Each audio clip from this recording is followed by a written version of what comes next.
Bu cümlələri ingilis dilinə çevirək. Mən hər şeyə olduğu kimi danışıram.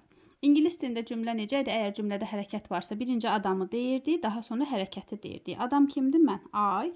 Burada hərəkət nədir? Danışıram və indiki zamandır deyə say deyirəm. I say. Danışıram nəyi? Hər şeyi.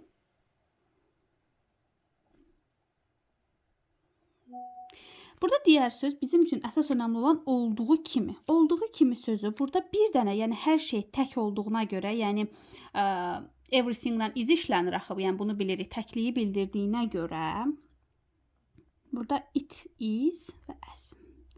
As it is. I say everything as it is. Mən hər şey olduğu kimi danışıram. Yəni buradakı bu as qalacaq.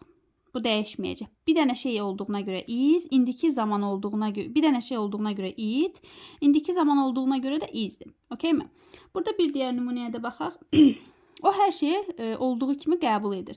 Yenə burada hərəkətdir deyə birinci onu deyirəm, insanı, sonra qəbul etməyi. He, burada bir şey də ola bilər, fərqi yoxdur. Accept. İndiki zamandır deyə hərəkətin axırına sı qoydum. Qəbul edir nəyi? Hər şeyi. Everything.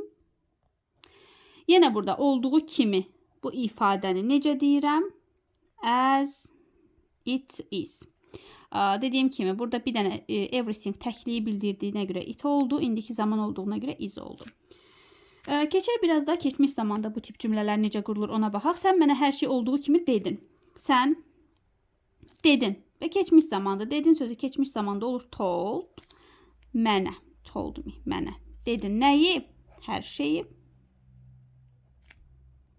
Everything.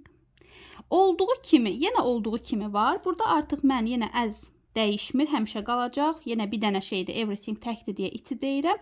Amma artıq keçmiş zaman olduğuna görə burada olacaq was. Okay mi?